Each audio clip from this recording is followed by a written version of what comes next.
So, doc, my question right now is that if I got to tell a patient that, okay, you should and you should go to a EP, specialist and get a checkup done, when is it? Because with such a wide population, people just all the symptoms and all that you're talking about, sometimes they ignore it. So, when is the situation by seeing some sort of fibrillation and all these things that we are talking about, they must not ignore it and they should make sure that they visit a cardiologist? When is a good question. So first thing is, if you have any kind of palpitations, that is, you can feel your own heartbeat for any reason, okay, please come to the doctor. Go see a doctor. Okay. You really need to know why that's happening. That is not normal. Probably if you're excited or you're in a strenuous situation, yes, you can feel that. That is normal. Otherwise, if you're having it in your normal state, please do go. That is your first person that you're supposed to see. Second, if you have any kind of a structural heart disease, all right, and you've got any kind of giddiness along with it, any kind of weakness that was very transient, anything of that sort, you need to see your doc again, simply because it could be something which is sinister or it could be something which is safe but needs evaluation for sure. All right, and I think most of the people who are elderly, as you grow older, okay, don't skip your checkup.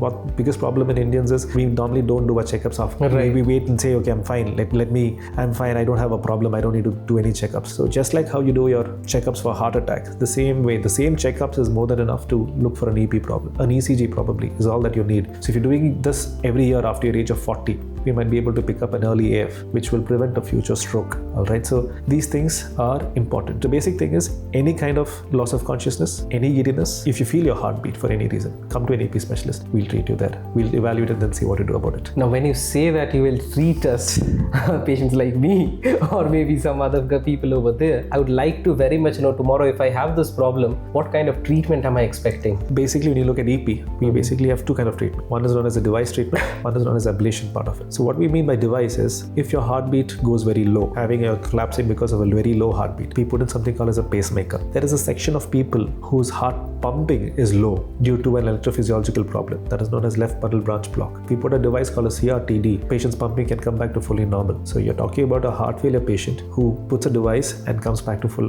normal situation. The other section of it is for sudden cardiac death. As you know, some patients who had a heart attack or whose heart is a heart failure for whatever reason it is. If your pumping is low, you can always have a sudden cardiac death, which is the commonest cause of death in patients who've had a heart attack also previously. So for that, we put a device called as ICD, implantable cardiac defibrillator. So all this is part of EP. This is the device part. Then coming to the other end, where we're looking at the ablation part, where, as I said, you have a normal circuit in your heart. So most of us are born with one or two extra circuits. 25% of our population have something called as dual AV node physiology. So dual AV node physiology can cause a arrhythmia called as AVNR, which is very simple to ablate, and he or she can be free of the disease forever. So it doesn't need any tablets. Otherwise, you'll be taking 1 or 2 tablets throughout the life just to control it. So that can be stopped. Then you have an extra pathway, you can remove that. If it is something which is life-threatening, something called as a VT or a VPC, which can reduce your heart function again, those things can be ablated. And eventually, as I said, stroke, atrial fibrillation, to prevent that, again, you can ablate it. And once it's ablated, the chance of recurrence is much, much lower, and you can live a healthy life.